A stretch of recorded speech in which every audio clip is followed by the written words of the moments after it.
Hello and welcome back to another episode of The Kid Stays in the Podcast. I'm your host, Trey Cooper, and joining me today is... Spirited Scooper. Oh, God. You said it was going to be good. I'm sorry, I didn't think about it. I thought about it. I couldn't do Santa Claus Cooper, because there's Santa Claus isn't even in this movie. And then I couldn't do Spirit Cooper. That sounded stupid. Sounds better than just saying the name of the movie as your name. You literally said it was going to be amazing. You're like, don't worry, next episode, my name is going to be amazing. Okay, let's restart it. Restart the intro. Quick. I'm not restarting it. Just say your name again. Scrooge Cooper. Do you know how a joke works? What would be funny? A joke. You just like say random things and then your last name. Yeah. That's not a joke. I feel like at least the beginning, they used to be like little puns. Maybe in the very, very beginning. And then you just got, what happened? At some point I was Spider-Man Cooper. Yeah, that wasn't very good either. That was funny. No, that wasn't good either. I think these are good. We gotta, let's just get through this, man. Come on. Yeah, so today we're going to be discussing a movie that most of you actually have seen. And so don't have to worry about spoilers there. I heard everyone loves it. But if you haven't seen it, it's a great that you're listening to this podcast as we go into the Christmas season. Woo! We're already in the Christmas season, but you know what I mean. Let's get Christmas spirited. We are going to be reviewing the movie Spirited, which was at theaters. I don't even know. I think it actually might be out of theaters before Christmas even got here. It was in theaters? Yeah. I wanted to go see it. I didn't know that. But it is on Apple Plus. So if you have Apple Plus, if you have somebody that you... It's called Apple TV. Oh, it's not called Apple Plus? Nope, that's Disney. Is there not a plus sign next to it? I don't think so, no. Oh, well, you're right. Apple TV. So look, one of the few services that we never talk about. Yeah. We're always sitting here plugging Disney Plus on accident. So it's on Apple TV, and you can watch it whenever you like. Yeah, it's got Ryan Reynolds, and it's got Will Ferrell. Yips, and along with some other people. There's some other folks in there. Viola Davis, and then some other people whose names I can't remember.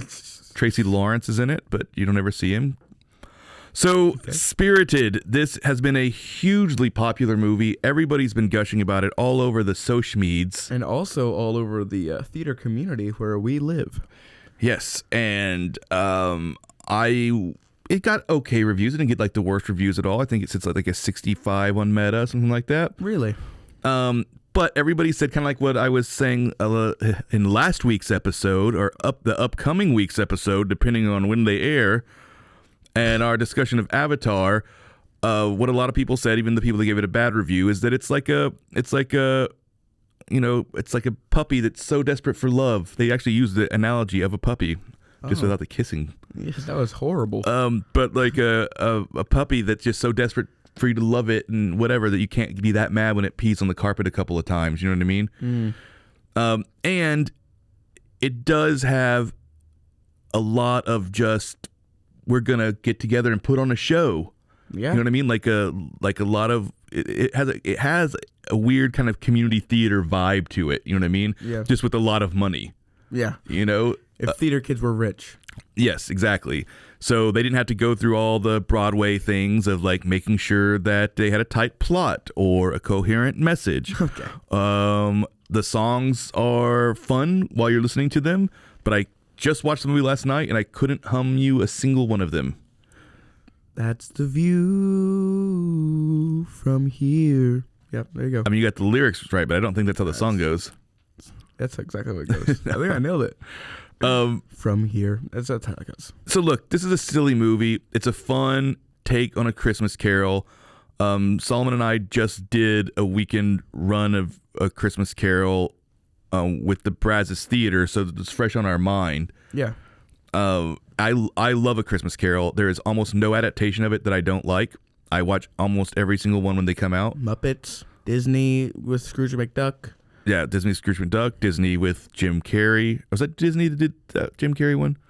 That was, by the way, that was the first movie that you cried in of fear. Really? Yeah, so you know how the ghost of Christmas Future, he's a big skeleton that always points at things. Ghost of Christmas Yet to Come, you mean? Yes, whatever. You know what I'm talking about? Yeah. He's a big skeleton guy, like the Grim Reaper, basically. And he always points his bony finger. Mm-hmm. So we saw this movie in 3D, and I think that you were you were old enough to where you could wear the 3D glasses, right? And you thought it was really neat most of the time, all the 3D snow. And it was Robert Zemeckis who did it, who also was trying to pioneer 3D technology, but in CGI. Ooh. So we had I wouldn't say Avatar level of 3D, but it was a very good, 3D. fun 3D experience, yeah. And we saw it in Los Angeles, I believe, at one of the huge IMAX screens. Maybe that was How to Train Your Dragon. Either way, whatever. The point is, very different things. we saw it they're both computer animated movies. Okay, I know, but it's just still. Anyway, we saw it at one of the huge theaters in California, and it was in 3D. It was immaculate. Long story short, we get to the part where Ghost of Christmas Yet to Come, he like reaches his finger out, and when he goes to point it at Ebenezer, the finger comes out in the audience, and it looks like it's like right in your face, and you screamed so loud and ripped the glasses off your face and then hid under the seat. That's really funny. Yeah, you freaked out.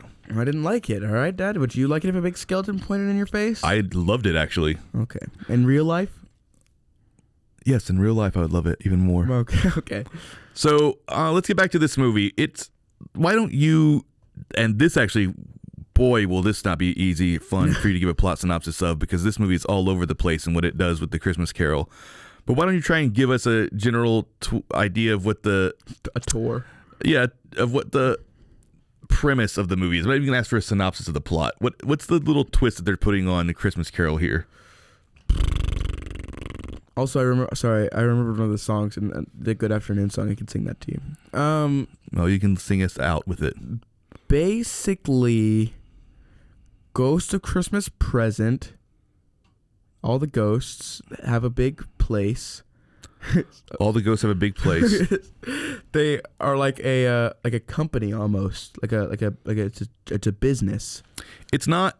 I want to be very clear about this. This is actually not that unique. They took something that they've been doing with Santa Claus for years and just applied it to the ghosts from the Christmas Carol.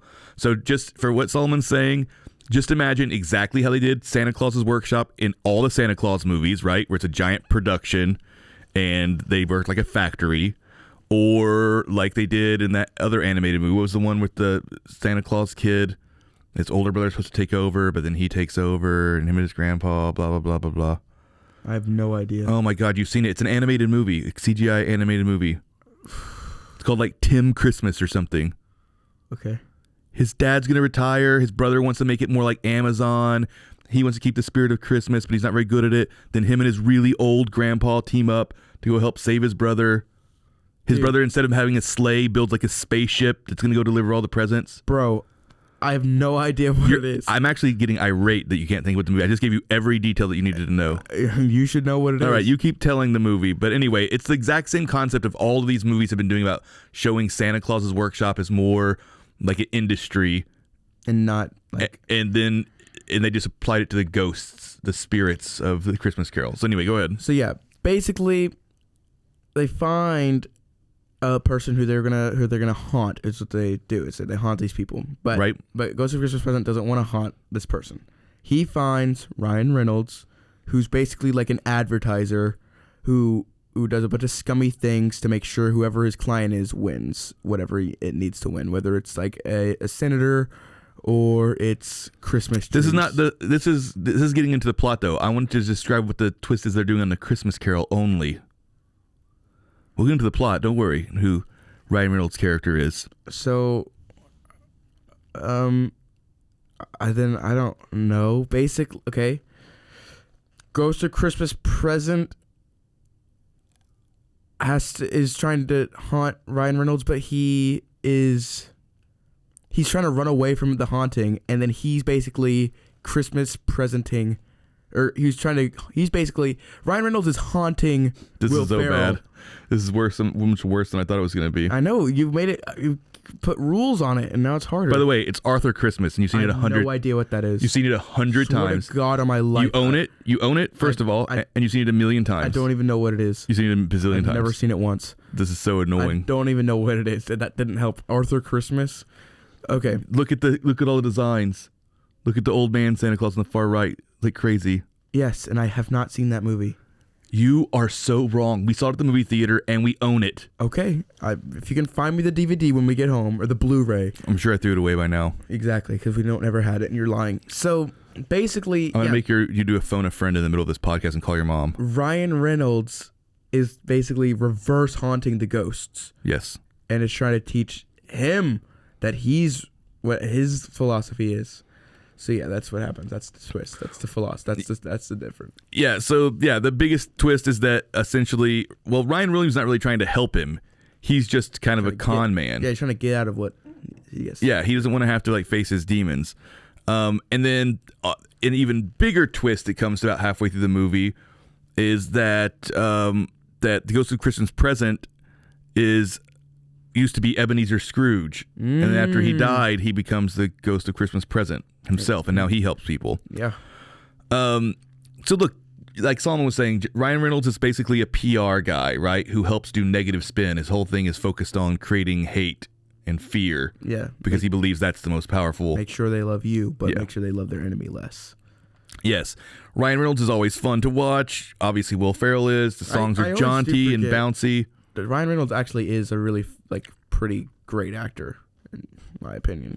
I mean, this movie wouldn't really say is the big showcase of that, but I don't know. I felt like it was because I always used to. It's a showcase of him being charming. He's just charming his way through the movie. I'm so used to him being like Deadpool and like that free guy, like always really funny and whatever. This felt more acty. I don't know. Okay. I don't know. I'm just saying. I didn't feel like this felt more acty, but I felt like it was. I don't know what acty is. Look, I saw what I saw and I liked it. How acty would you say like Sir Ian McKellen is? Do you think he's super acty? On a scale of 1 to 10, I'd say he's like a 10 out of 10. Actiness scale. And now a word from our sponsors. 911, what's your emergency? Do you hear that? It's coming from the house. It's coming from inside the house? Do you mean? Could it be? The Poltergeist. New from Rogue Media. 2 haunted hotties talking about haunted places. Every episode we dive deep into the darkest places and give you a bit of history. We're getting spooky in all the right places. You've gobbled your last ghoul. Follow along for the craziest and spookiest stories with Debbie's Dark Tourism. The Stanley Hotel, Winchester House, The Alamo, Hotel Monte Vista, and more spooky places. Find us at _Poltergals. POLTERGALS.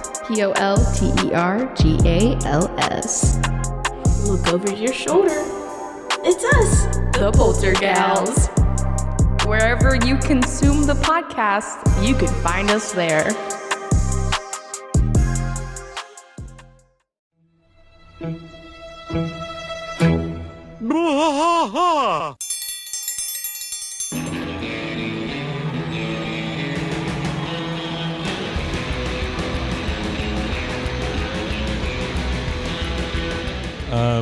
What are we doing here, Rusty? What are we going to do?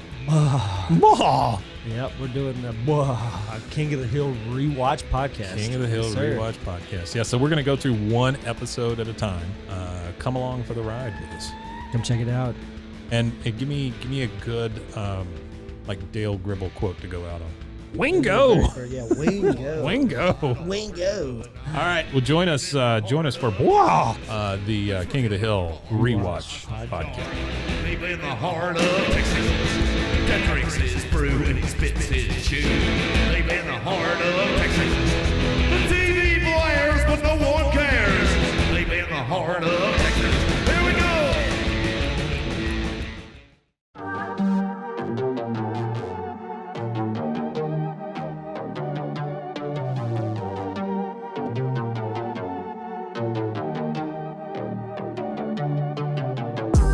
Hey y'all, I'm April. Hi, I'm Caroline. And we have a new podcast for you. What's it called, Caroline?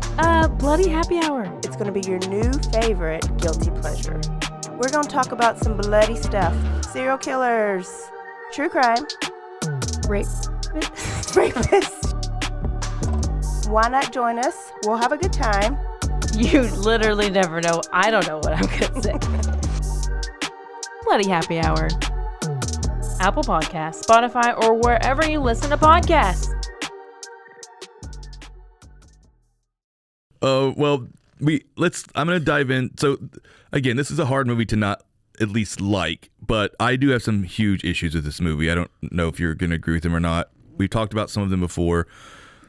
Let's just go ahead and get the elephant, that big fat out of the elephant. way. This is a musical that is led by two people who can't really sing that good. They're not. Well, Will Ferrell may be actively not good, but he doesn't have any range. I would say with Ryan Reynolds, it's more that he's just not that strong of a singer. He's not bad. It's not embarrassing, but his very Ryan Reynolds-y voice is the same whenever he's singing. So he has like this very kind of thin, high-pitched voice. He's a tenor. Yeah, but it doesn't really fit the kind of songs that he's singing. I don't know. It's hard to explain. He just sounded like Kermit the Frog. He doesn't sound like Kermit the Frog ever. Stop saying that. He sounds so much like Kermit the Frog that if you close your eyes, you can imagine it being Kermit the Frog doing an impersonation of singing like a regular person. I want to just destroy you right now. Yeah? I just feel like you're being such a hypocrite. You know what? How am I being a hypocrite? You're saying, oh, they're not very strong singers. Dad, you sing hurts me physically, Dad.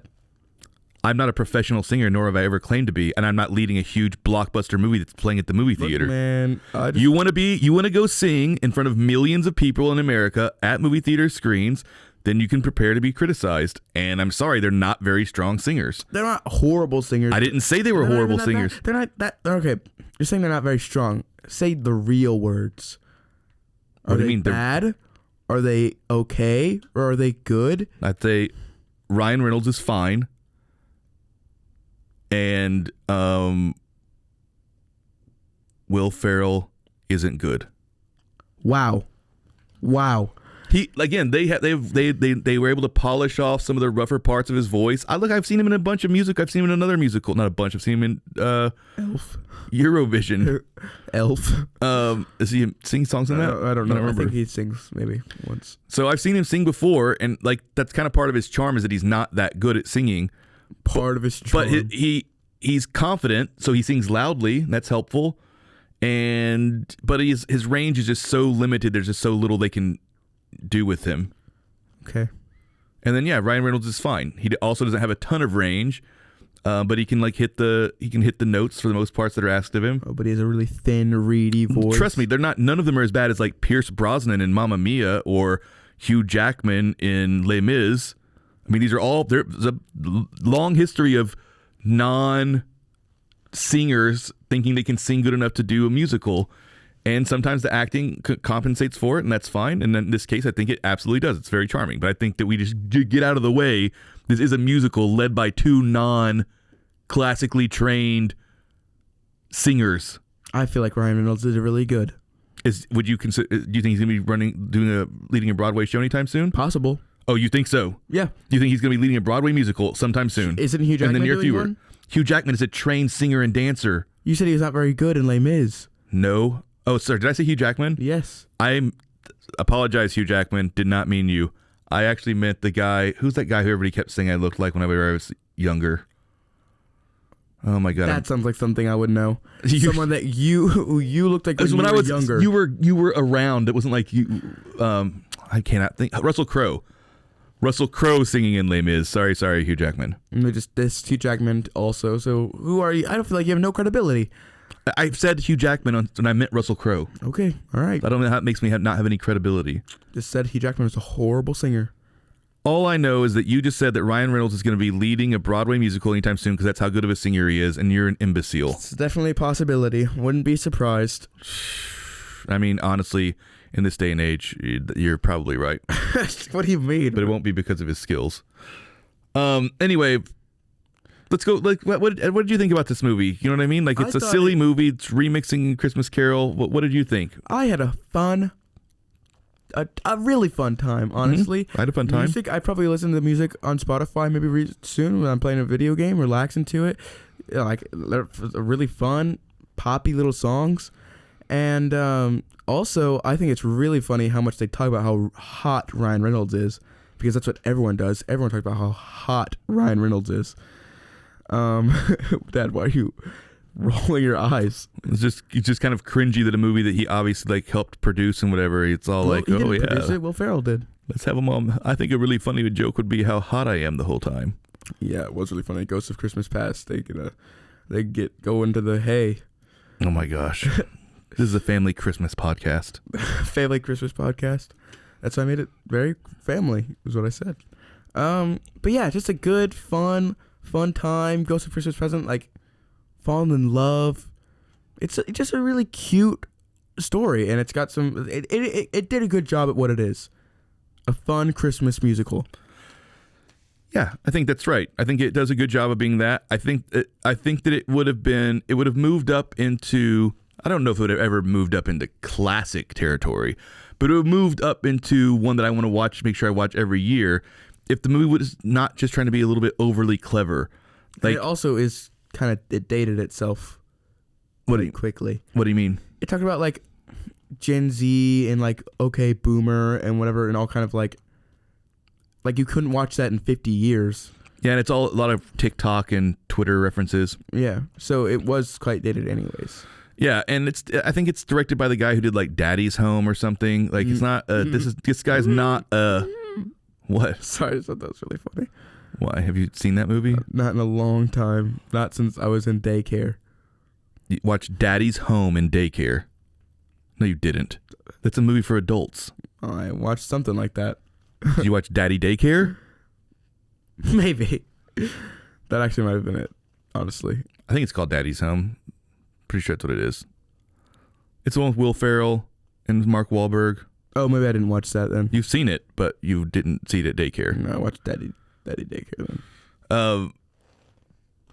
So the guy's not like a particularly accomplished director, which I appreciated for the musical scenes because it meant that he staged them in a pretty simple way where it was basically just like watching a musical on a stage. That was really cool. They had a lot of like really big, fun things, like a bunch of flashlight choreography. But it all felt very much like you were watching a stage musical, not like you were watching a movie musical. Yeah, sure.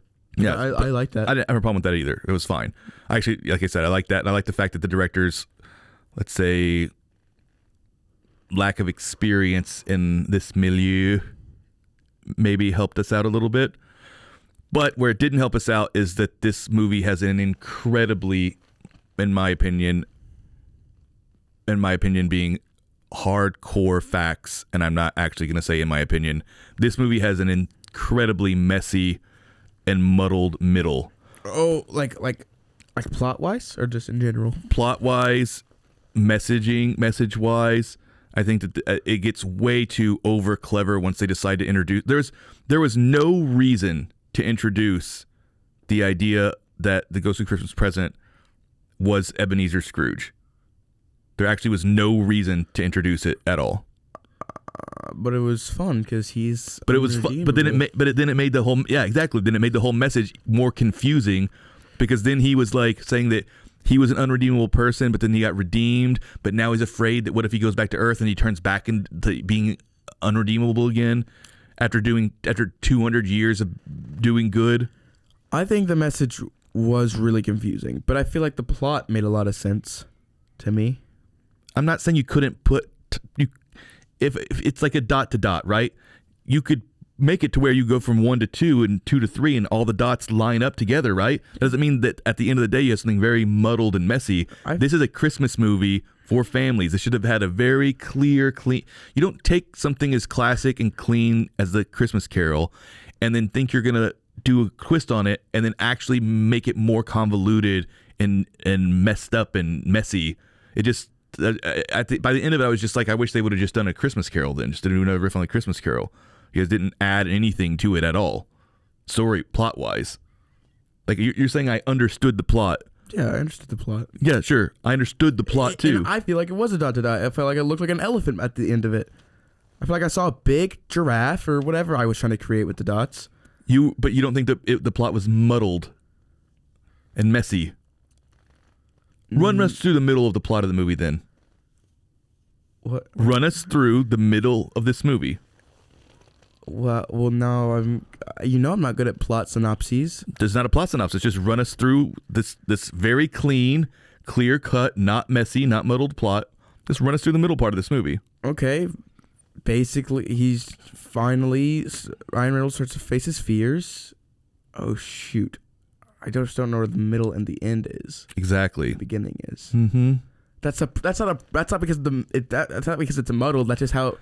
Dude, the middle plot of this movie goes from Ryan Reynolds refusing to face his fears and basically being a pain in the ass to Ghost of Christmas Present, to him just running through different things. Then he gets into their offices, and there's a whole thing about that. And then also they're trying to make the Ghost of Christmas Present retire if he doesn't follow these rules.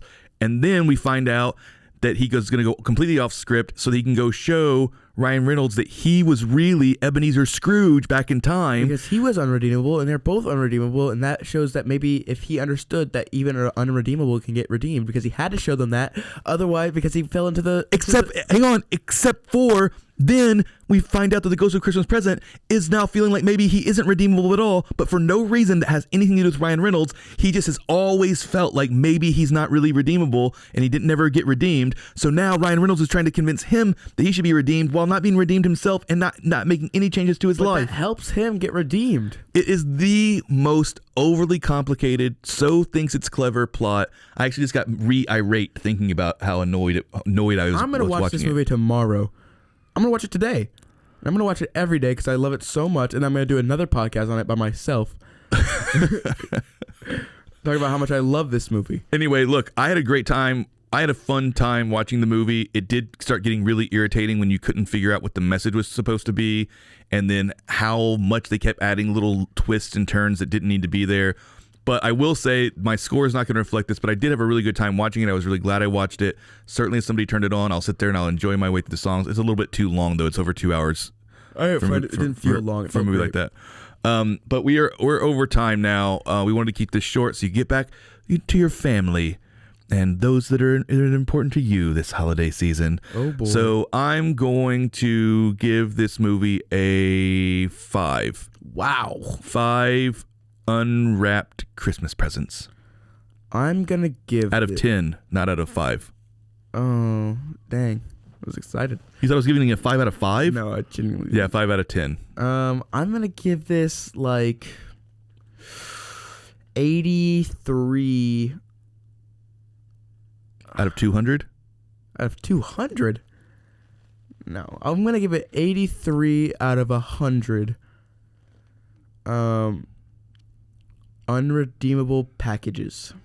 Hey, 83 is a great number for this movie. You're talking about how many unnecessary plot lines there were. And we're out. I got the last word. And we're out. Thanks. Until next time. We're not out. And we're out. Follow us on Instagram at The Kid and the Pick and on RogueMediaNetwork.com. Until next time.